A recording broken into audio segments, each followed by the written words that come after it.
नमस्कार, मैं रवीश कुमार, मैं लंदन में हूँ। आप जानते हैं कि नहीं, आप नहीं जानते हैं, लेकिन मैं बता रहा हूँ कि विनय शुक्ला ने जो फ़िल्म बनाई है व्हाइल वी वॉच्ड, जिस फ़िल्म की कहानी मेरे आसपास और भारत के मीडिया के भीतर के हालात के बारे में घूमती है, वो फ़िल्म लंदन और पूरे यूनाइटेड किंगडम में रिलीज़ हो रही है। तो उसी सिलसिले में यहाँ आया हूँ। लेकिन मेरी कोशिश रहती है कि अपने हिंदी के उन दर्शकों के लिए उस शहर के बारे में कुछ बताऊं, बताने से ज़्यादा दिखाऊं, ताकि आप भी अपने शहर से तुलना कर सकें। ज़रूर यहाँ आने का सपना पालिए, लेकिन एहसास कमतरी नहीं होनी चाहिए। आप जहाँ हैं इसका भी गलत आत्मविश्वास नहीं होना चाहिए कि वही सबसे अच्छा है।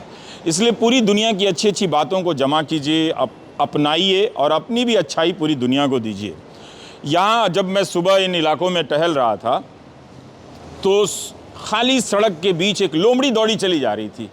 मुझे बहुत हैरानी हुई कि जिस लंदन की ख्याति दुनिया के सबसे अर्बनाइज्ड शहरों में है, इसका चप्पा चप्पा शहरी हो चुका है। बल्कि पूरा ब्रिटेन एक तरह से शहरी समाज माना जाता है। गांव भी यहाँ के शहर की तरह लगते हैं।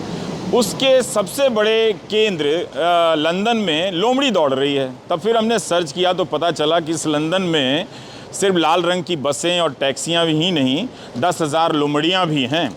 और 2013 में क्या हुआ था कि एक लोमड़ी ने एक बच्ची की उंगली काट ली। बड़ा हंगामा मचा। उस उंगली को वापस सर्जरी के ज़रिए तो अपनी जगह पर लगा दिया गया। लेकिन तब बोरिस जॉनसन लंदन के मेयर थे और उन्होंने कहा था कि ये लोमड़ियाँ बहुत प्यारी हैं, इन्हें देखकर दिल गुदगुदाता है, मगर इनसे सावधान भी रहने की ज़रूरत है। ये वही बोरिस जॉनसन हैं जो आगे चलकर मेयर से प्राइम मिनिस्टर बनते हैं। हमारे यहाँ तो बहुत सारे पार्षद हैं जिनकी पूरी ज़िंदगी पार्षदी में ही ख़त्म हो जाती है। तो खैर, बोरिस जॉनसन कोई बहुत शानदार कैरेक्टर नहीं है। इन्होंने झूठ बोला था, संसद में पकड़े गए थे और इन्हें इस्तीफ़ा देना पड़ा था। भारत में ऐसा नहीं होता। भारत में आप आधिकारिक रूप से भी झूठ बोल सकते हैं, इस्तीफ़े की का संकट नहीं आता है। तो हम उस लंदन के बारे में आपको इस वीडियो में दिखाना चाहते हैं। मेरी बातों से ज़्यादा आप इस शहर को देखिए और महसूस कीजिए। मेरी बातों में हो सकता है कि आपको कुछ बड़ी बात नज़र ना आए, लेकिन आप एक फ़िल्म के तौर पे इसे पूरा देखिए तो आप समझेंगे कि ये शहर क्यों दुनिया के अलग अलग देशों से आए हुए लोगों को आकर्षित करता है। इस शहर का इतिहास दुनिया के अलग अलग देशों से जुटाए गए संसाधनों और उनके शोषण से भी बनता है। वहाँ से जो अकूत पैसा आया, उस पैसे ने इस शहर को महानगर के रूप में बना दिया। आबादी बहुत ज़्यादा है, मगर इस शहर ने कभी उन लोगों को बाद में मौका भी दिया, अफसोस भी जाहिर किया कि हमने औपनिवेशिक जगहों पर, पश्चिम के कई देशों ने ऐसा किया है, इस तरह का शोषण किया है, उन्होंने प्रायश्चित किया है, माफ़ी मांगी है। लेकिन यहाँ पर आप देख सकते हैं कि बहुत सारे भारतीय, पाकिस्तान के, श्रीलंका के, बांग्लादेश के लोग आते हैं और अरबों रुपए की ज़िंदगी उन्होंने बनाई है, कामयाबी हासिल की है, दुकानें खोली हैं, कंपनियां चलाई हैं, होटल खोले हैं। तो ऐसा नहीं है कि ये शहर औपनिवेशिक लोगों, देशों से आए हुए लोगों को समान अवसर नहीं देता है। वो लड़ाइयाँ चलती रहती हैं, मगर हमें इस इतिहास को एक अलग नज़र से देखने की ज़रूरत है। ये नहीं कि हम बदला ले रहे हैं, लुटियन ने जो इमारत बनाई है उसको तोड़ दें या उसके सामने कोई ऐसी इमारत बना दें जिससे वो नज़र ही ना आए। लंदन ये कहता है कि जैसा भी है, इतिहास रहा है, हम वर्तमान में उसे आपके लिए सुरक्षित रखना चाहते हैं, ताकि जो बातें आप किताबों में पढ़ें, शहर में चलकर आप उसे देख सकते हैं। तो ये वो लंदन है। मैं चाहता हूँ कि अगले 28 मिनट में आप उसे ज़रूर देखिए। आप देख रहे हैं रवीश कुमार ऑफिशियल, और ये हमारा यूट्यूब चैनल है, इसे आप ज्वाइन भी कीजिएगा। नहीं भी कर पाएँ तो कोई बात नहीं, लेकिन वीडियो पूरा देखिएगा। जैसा कि मैंने पेरिस से भी आपको बताया था कि मुझे सुबह के वक्त शहर को खाली देखना बहुत अच्छा लगता है। इस वक्त मैं लंदन में हूँ और ये पिकेडली सर्कस के आसपास का इलाका है, यहाँ पर हूँ और सुबह के 5:10 हो रहे हैं। मैं आपको यहाँ से इस शहर को चाहता हूँ कि आप महसूस करें जब ये खाली होता है। और आप देखिए कि इसकी सड़कें किस तरह से दिखती हैं, मोहल्ला किस तरह से दिखता है इसकी दुकानें, लोग आते जाते। शहर को देखने का ये भी एक अच्छा खासा वक्त होता है। जहाँ आप होते हैं शहर होता है और कुछ लोग होते हैं, चलते फिरते रहते हैं। तो पता चलता है कि इन शहरों ने किस तरह से अपने आप को विकसित किया है, बना कर रखा है, बचा कर रखा है, ताकि आप इसके किसी भी कोने से गुज़रें तो ये अच्छा लगे, दर्शनीय लगे और आप सैलानी बनकर इसका लुत्फ़ उठा सकें। निश्चित रूप से इसके भीतर की जो ज़िंदगी है वो बहुत तरह के उलझनों से भरी होगी। कोई जल्दी भाग रहा होगा इन गाड़ियों में, किसी का टारगेट पूरा नहीं हुआ होगा, किसी की नौकरी का आखिरी दिन होगा। तो इस शहर में भी वही चिंताएं हैं जो दिल्ली शहर में हैं, लेकिन फिर भी अपनी ऐतिहासिकता को बचाकर इस शहर ने किस तरह से रखा है, ये सब तो हम देख ही सकते हैं। जो हम आए दिन विकास के नाम पर तोड़कर मॉलनुमा बना देते हैं, या फिर उन्हें बनाने में इन शहरों को देखने का जो अनुभव रहा है वो भी शामिल होता है कि हम भारत को या उसके किसी हिस्से को तोड़कर चमकदार बना दें, नया बना दें। हमने अपने शहरों में ना तो पुरानी चीज़ों को ढंग से सहेजा है, बरकरार हैं ज़रूर हमारे यहाँ भी, लेकिन इस तरह से शहर व्यवस्थित नज़र नहीं आता है। आप देखिए तो इन सड़कों को देखकर आप अंदाज़ा कर सकते हैं।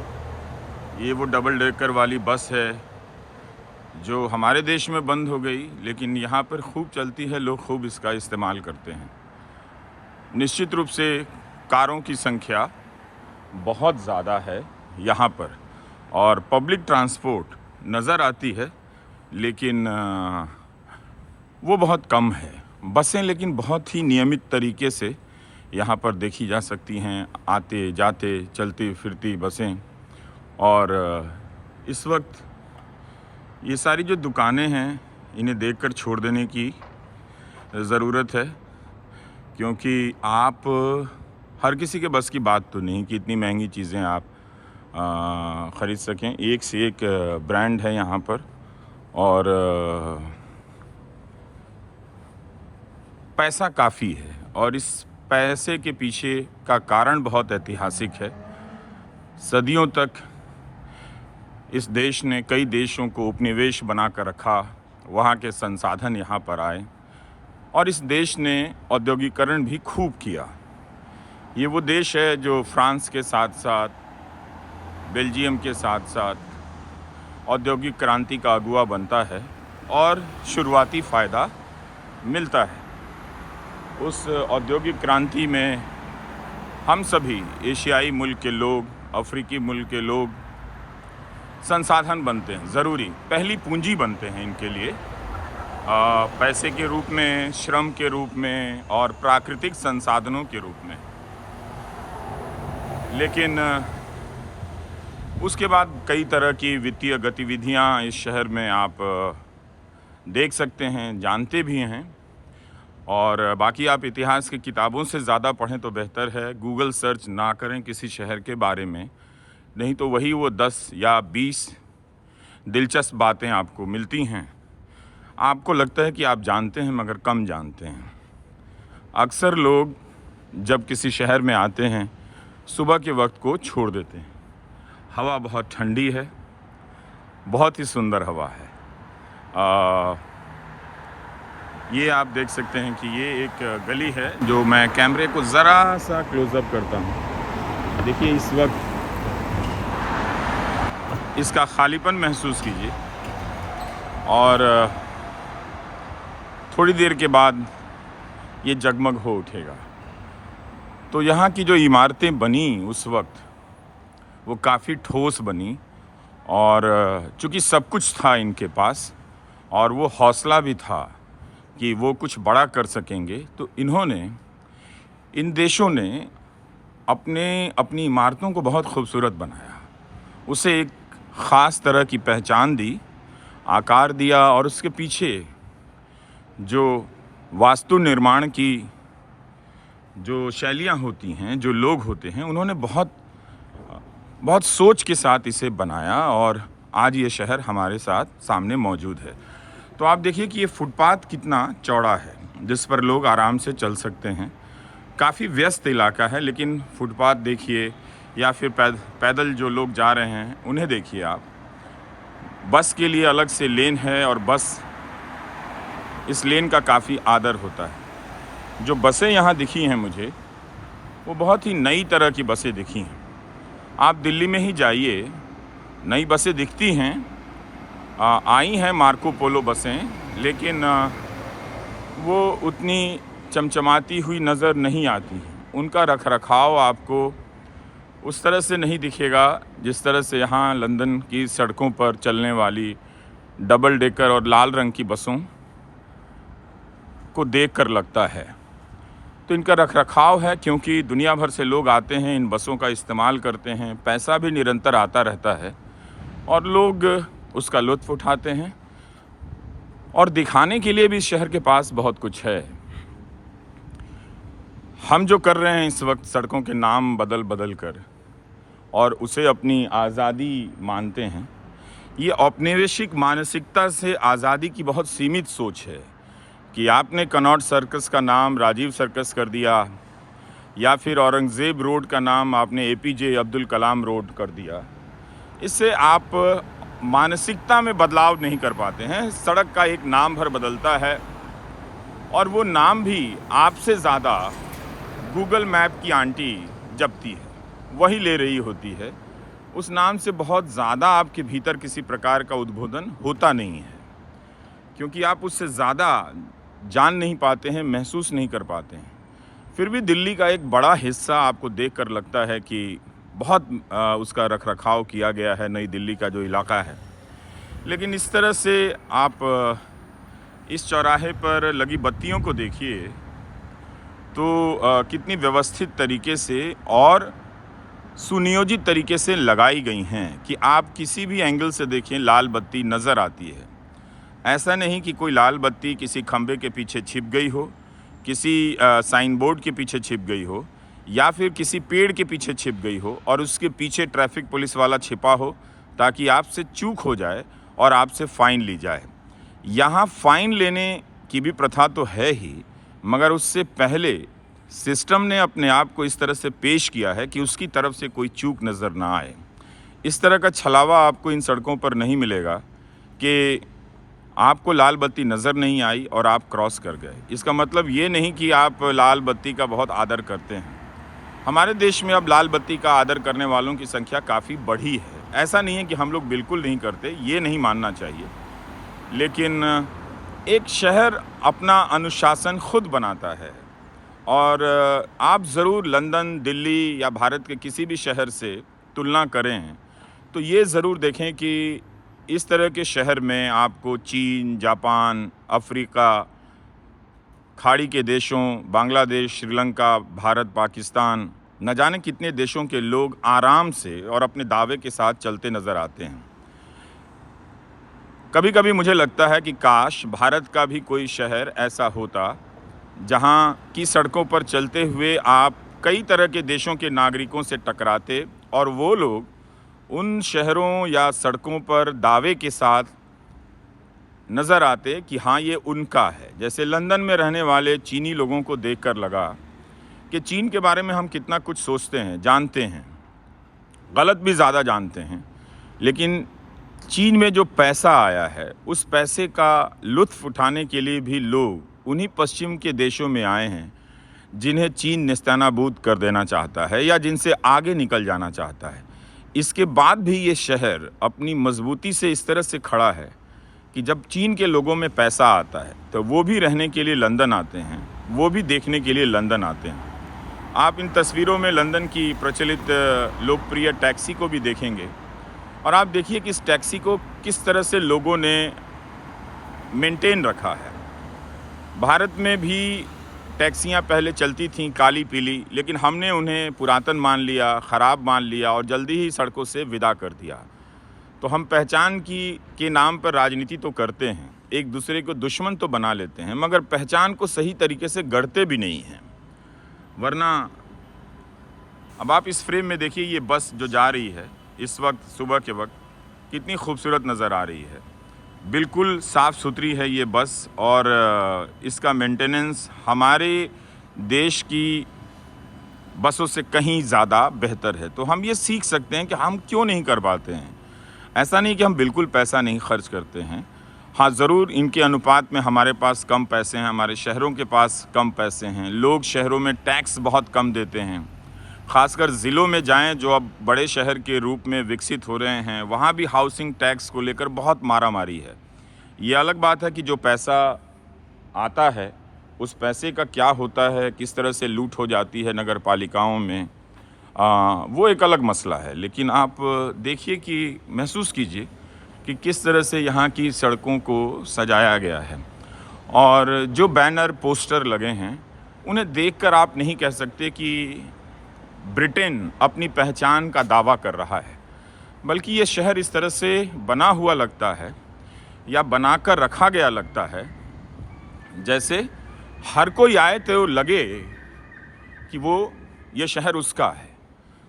तो इस तरह से खूबसूरत दुकानों के बाहर की होर्डिंग वगैरह अगर आप देखें, शटर वगैरह देखें, तो उन्हें एक बहुत ही नियोजित तरीके से गढ़ा गया है, जो आप अक्सर सरल तरीके से पश्चिम की पहचान के रूप में देखते हैं। यह बात सही नहीं है।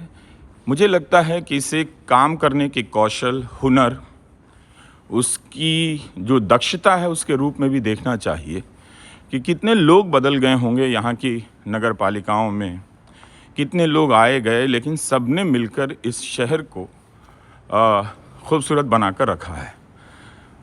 सुबह का ये वक्त है, खाली है, लेकिन इसलिए आप इसे ज़्यादा देख सकते हैं, घूर सकते हैं, निहार सकते हैं। मैं जिस रास्ते पे चल रहा हूँ, बहुत बड़े बड़े ब्रांड की दुकानें हैं। इन्हें ख़रीदने के बारे में तो सोच ही नहीं सकता और ज़रूरी नहीं कि हम ख़रीदें ही। यहाँ की मूर्तियों को कपड़े बड़े अच्छे पहनाए गए हैं। एक एक काम करने का जो तरीका है वो बताता है कि ब्रांड की कोई भी चीज़ कैसे बनता है। तो आप उसकी जो कलात्मकता है उसको आप निखारते हैं। ऐसा नहीं है कि हमारे देश में इस तरह की चप्पलें बनाने वाले लोग नहीं हैं। हो सकता है कि ये चप्पलें हिंदुस्तान के ही किसी शहर से बनकर आती हों, मगर वहाँ पर अगर आप जूते चप्पलों की दुकानों में जाइए तो बहुत सीमित स्टाइल मिलती है। तो पता चलता है कि जो हुनर है उसका काम या तो बाहर जा रहा है या भीतर उसका फ़ायदा उठाने के लिए लोग नहीं हैं।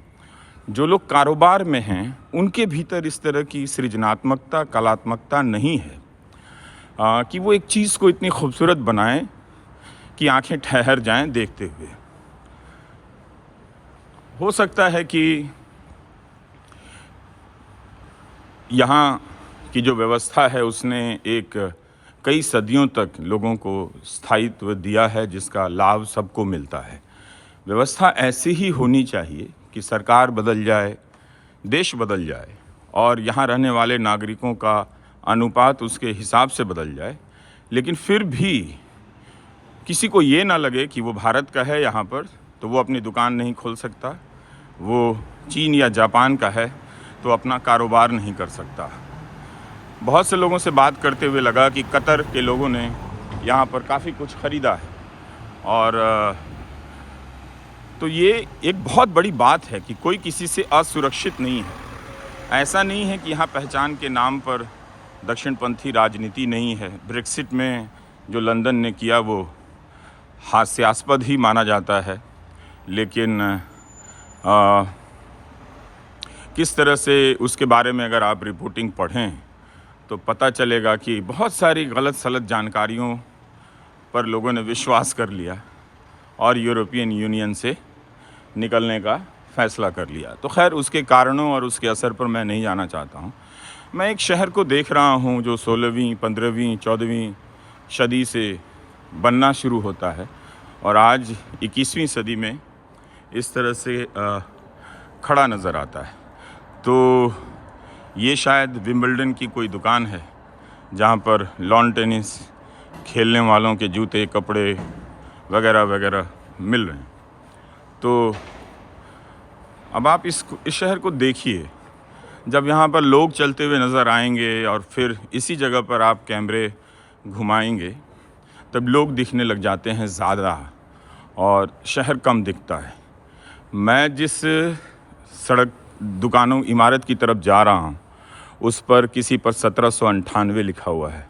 तो एक ब्रांड है जो 1798 से यहाँ पर है। सोचिए उस वक्त ये लोग कहाँ से कहाँ जा रहे थे, अपने उत्पादों की पहचान बना रहे थे। हमारे देश में ऐसे बहुत कम उत्पाद नज़र आएंगे जिस पर लिखा होगा। हाँ हैं। एक बार मैंने आपको बताया था कि जौनपुर के पास एक जलेबी वाले हैं जिनके डब्बे पे 1854 या ऐसा कुछ लिखा होता है, 56 लिखा होता है। 1857 की पहले की चीज़ है। पर ऐसी बहुत कम चीज़ें दिखती हैं जिन्हें देखकर लगता है कि अच्छा ये 16वीं सदी से है या 17वीं सदी से है या 18वीं सदी से है।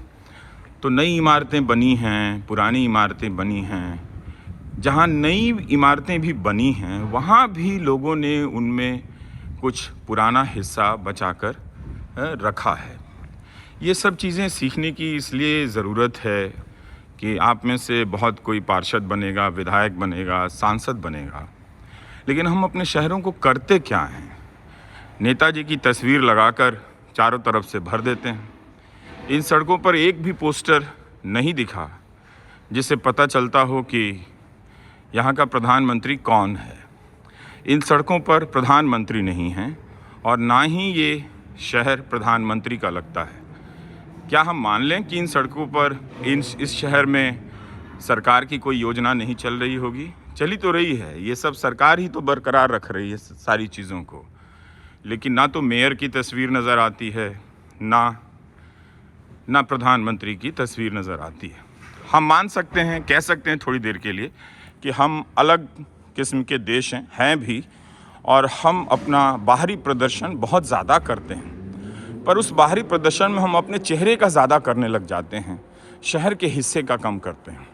तो आपको भारत से अगर आप तुलना करें तो इस वक्त आप दिल्ली की किसी सड़क पर चल रहे होते तो वहाँ पर धार्मिक आयोजनों के पोस्टर छोटे बड़े, नए पुराने कार्यकर्ताओं, नेताओं के साथ लगे नज़र आएंगे।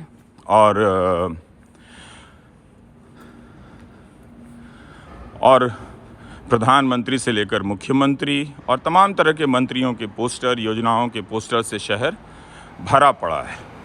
ऐसा लगता है कि भारत योजनाओं का शहर है और उन योजनाओं पर दावेदारी का शहर है। इससे अच्छा होता कि उन सड़कों पर उन योजनाओं का कोई स्वरूप इस खूबसूरत तरीके से नज़र आता। सोने चांदी की दुकानें हैं यहाँ पे हंसी भी आती है कि हम लोग किसी तरह यहाँ चले आते हैं, लेकिन बहुत सारे अमीर भारतीय यहाँ आते हैं, रहते हैं और अपने साल का एक बड़ा हिस्सा वो पश्चिम के देशों में इन बेहतरीन चीज़ों का लुत्फ़ उठाने में बिताते हैं। और आपको यही लोग पहचान की राजनीति, धर्म की राजनीति वगैरह वगैरह में झोंक देते हैं और आप उसका हिसाब करने में लग जाते हैं। तो ज़िंदगी की मुश्किलात यहाँ कम नहीं है, हमारे देश की तुलना में कहीं से भी कम नहीं है। मगर इन शहरों को इन लोगों ने एक उत्पाद, एक प्रोडक्ट के रूप में तो बनाया ही है कि आप कहीं से भी आइए, कैसे भी आइए, लेकिन ये आपको ऐसे ही खड़ा मिलेगा। मैं कई बार सोचता हूँ कि चीन की बंद अर्थव्यवस्था जो है, उसकी अर्थव्यवस्था सही शब्द नहीं है, जो वहाँ की बंद राजनीति है या आप कह सकते हैं, हम इसे देखते हैं कि वहाँ के प्रेस में आज़ादी नहीं है वगैरह वगैरह नहीं है। लेकिन वहाँ के लोग भी लुत्फ़ उठाने के लिए पश्चिम के इन देशों में आ रहे हैं और अपने पैसे का प्रदर्शन कर रहे हैं। वो अपने शहरों में रहते, जब उनके पास पैसा है तो लंदन में आकर रहने की क्या ज़रूरत है या न्यूयॉर्क में आकर रहने की क्या ज़रूरत है? क्या सब कोई काम के सिलसिले में ही आ रहा है? ऐसा नहीं है। इस देश में हज़ार साल पुरानी यूनिवर्सिटियां हैं और दुनिया के हर देश से बच्चे पढ़ने आ रहे हैं। भारत के अलग अलग इलाकों से लोग तो अब किसी भी तरीके से यहाँ पर पढ़ने आ रहा है और बाहर बच्चों को भेजना है, ये अब सबसे ज़रूरी ख़र्चा होता जा रहा है। इसका कारण ये है कि हमने भारत में एक भी विश्वविद्यालय को इस स्तर का नहीं बनाया। प्राइवेट सेक्टर के भी विश्वविद्यालय बने हैं, उनका नाम रोशन हो रहा है, मगर उनकी अकादमिक क्वालिटी में अभी उतना दम नहीं है। पैसा ही खनकता है, दिखता है कि वो ऑक्सफोर्ड कैम्ब्रिज की बराबरी कर सकें। तो मैं इसलिए ये सब नहीं कह रहा कि आप कमतर महसूस करें, इसलिए कह रहा हूँ कि आप देखें कि आपको क्या बताया जा रहा है, किस तरह के सपने दिखाए जा रहे हैं, उन सपनों में नारे कितने हैं, दावे कितने हैं और असलियत कितनी है, ये देखना बहुत ज़रूरी है। इसलिए मुझे लगता है कि जब भी मैं कहीं जाता हूँ तो उस शहर की बनावट को महसूस करने के लिए निकल जाता हूँ, और मैं चाहता हूँ कि जो मेरे हिंदी के दर्शक हैं वो इसे देखें, महसूस करें। बहुत सारे लोग भारत के और ख़ासकर हिंदी प्रदेशों के इलाके के लोग यहाँ पर आ रहे हैं, जोखिम उठा रहे हैं, रिस्क ले रहे हैं और कुछ बड़ा करते रहे हैं, और यहाँ की साफ़ सफाई की ज़िंदगी का लुत्फ़ भी उठा रहे हैं। पर ये जो शहरीकरण इन पश्चिम के देशों का चला है, उसके इतिहास का एक अलग ही अध्ययन है। उसके अध्ययन करने वाले लोगों की एक लंबी चौड़ी परंपरा है, जो शहर की हर चीज़ का दस्तावेज़ बनाकर रखते हैं। पर आप इस लंदन को देखिए, अक्सर होता ये है कि आप लंदन को या पेरिस को सिनेमा की नज़र से देखने लग जाते हैं, और जो सिनेमा आता है भारत का, वो अपनी कहानियों के लिए कम, इन शहरों की भव्यता को दर्ज करने के लिए ज़्यादा आता है, कि इन शहरों के बहाने उसकी कहानियाँ बहुत सुंदर लगें, आकर्षक लगें। उसका नायक ज़रूर हिंदुस्तानी परिवेश की मुश्किलों से, तनावों से गुज़र रहा होता है, लेकिन वो चल रहा होता है लंदन की इन खूबसूरत सड़कों पर। तो आप तनाव देखते देखते इसकी सुंदरता में खो जाते हैं। तो